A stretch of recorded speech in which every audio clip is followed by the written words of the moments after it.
Eh, Lalu kami dari kelompok 4 akan membahas tentang jurnal yang berjudul Belajar dan Mempelajari Perspektif Teori Kognitivisme.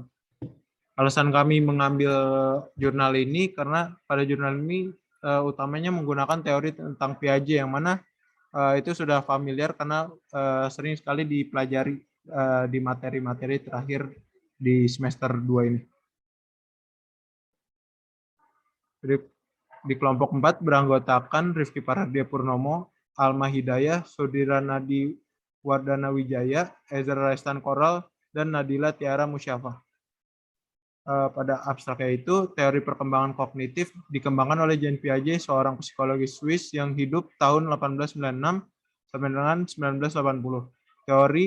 Teorinya memberikan banyak konsep utama dalam 8 psikologi perkembangan dan berpengaruh terhadap perkembangan konsep kecerdasan yang bagi Piaget berarti kemampuan untuk secara lebih tepat mempresentasikan dunia dan melakukan operasi logis dalam representasi konsep yang berdasarkan pada kenyataan.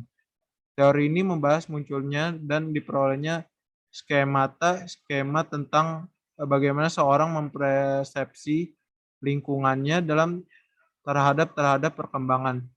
Saat seseorang memperoleh cara baru dalam mempresentasikan informasi secara mental. Teori ini digolongkan ke dalam konstruktivisme yang berarti tidak seperti teori nativisme yang menggambarkan perkembangan kognitif sebagai munculnya pengetahuan dan kemampuan bawaan. Teori ini berpendapat bahwa kita membangun kemampuan kognitif kita melalui tindakan yang termotivasi dengan sendiri terhadap lingkungan. Definisi belajar dalam psikologi dan pendidikan, pembelajaran secara umum didefinisikan sebagai proses yang menyatukan pengaruh kognitif, emosional, dan lingkungan. Pengalaman untuk memperoleh, meningkatkan, atau membantu perubahan dalam pengetahuan seorang, keterampilan, nilai, dan pandangan dunia. Teori belajar kognitif menurut Piaget bahwa belajar akan lebih berhasil apabila disesuaikan dengan tahapan perkembangan kognitif peserta didik. Oke, selanjutnya dilanjutkan oleh Nadila Tiara.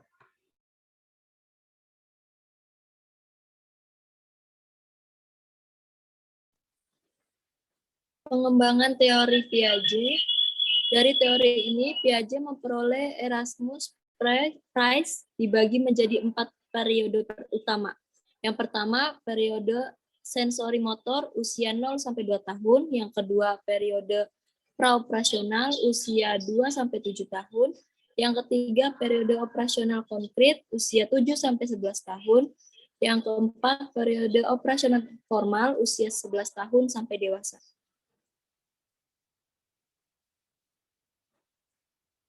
Tahapan praoperasional, tahapan ini merupakan tahapan kedua dari 4 tahapan.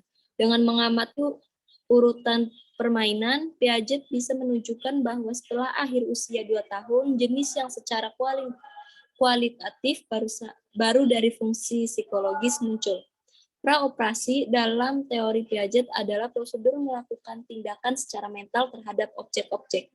Menurut Piaget, tahapan operasional mengikuti tahapan sensori motor dan muncul antara usia 2 sampai 6 tahun. Periode supermotor. Tahapan ini adalah tahapan ketiga dari 4 tahapan. Muncul antara usia 6 sampai 12 tahun dan mempunyai ciri berupa penggunaan logika yang memadai. Proses-proses penting selama tahapan ini adalah pertama, pengurutan, yaitu kemampuan untuk mengurutkan objek menurut ukuran. Yang kedua, klasifikasi, yaitu kemampuan untuk memberi nama dan mengidentifikasi serangkaian benda. Yang ketiga, decentering, yaitu anak mulai mempertimbangkan beberapa aspek dari suatu permasalahan untuk bisa memecahkannya. Yang keempat, reversibility, yaitu anak mulai memahami bahwa jumlah atau benda-benda dapat diubah. Yang kelima, konservasi, yaitu memahami bahwa kuantitas, panjang, atau jumlah benda-benda. Yang keenam, penghilangan sifat egosentrisme, kemampuan untuk melihat suatu dari sudut pandang orang lain. Dilanjut oleh Ezra.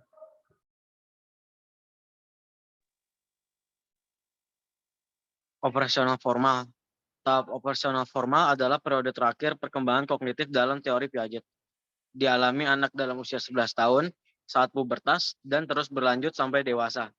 Karakteristik tahap ini adalah diperolehnya kemampuan untuk berpikir secara abstrak, menalar secara logis, dan menarik kesimpulan dari informasi yang tersedia.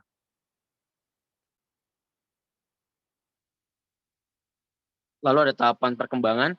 Yang pertama, seorang individu dalam hidupnya selalu berinteraksi dengan lingkungan. Yang kedua, asimilasi. Proses menambahkan informasi baru ke dalam skema yang sudah ada. Yang ketiga, akomodasi. Bentuk penyesuaian lain yang melibatkan pengubahan atau penggantian skema akibat adanya informasi baru yang tidak sesuai dengan skema yang sudah ada. Lalu ada manusia menurut teori psikologi kognitif. Pusat perhatian teori kognitif adalah bagaimana manusia memberi makna kepada stimuli.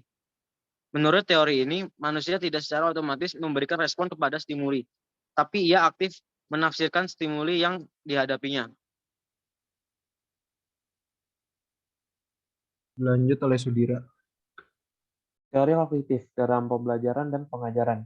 Dalam teori dalam bidang pembelajaran seringkali antara istilah model dan istilah teori disamakan, walaupun ada juga pandangan yang membedakan antara model dan teori. Kebingungan pengguna istilah teori dengan model terjadi karena dua hal berikut, yaitu model dari analisis, situasi yang umum atau teori, ataukah yang dimaksudkan dengan menjadi model atau sistensis. Dua, desain dan oriented berfokus pada alat atau deskriptif oriented berfokus pada given event.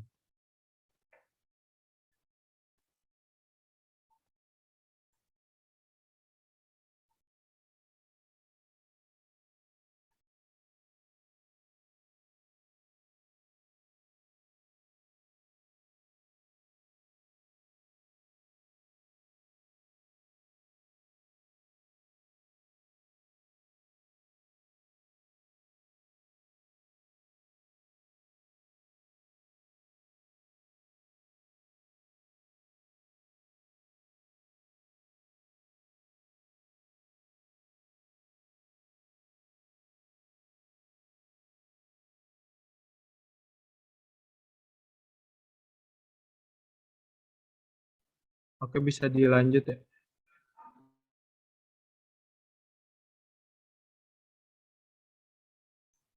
Implikasi teori pembelajaran kognitif dalam proses pengajaran dan pembelajaran.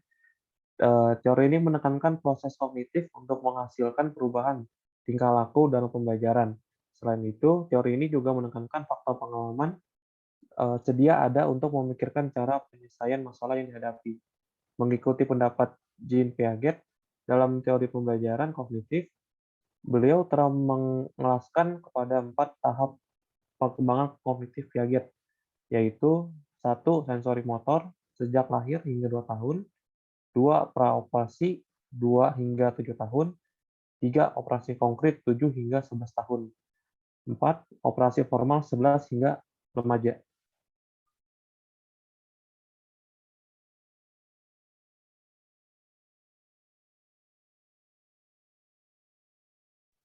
Dilanjut ya.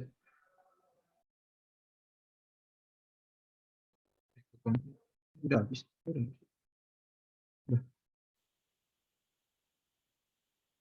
Kesimpulan, bahasa dan cara berpikir anak berbeda dengan orang dewasa.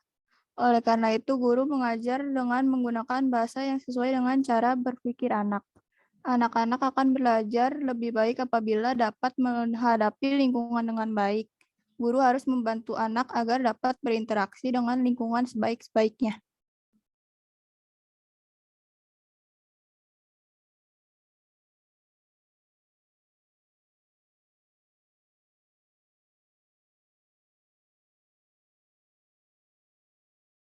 Oke, terima kasih dari kelompok kami sekian, kurang lebih mohon maaf. Terima kasih.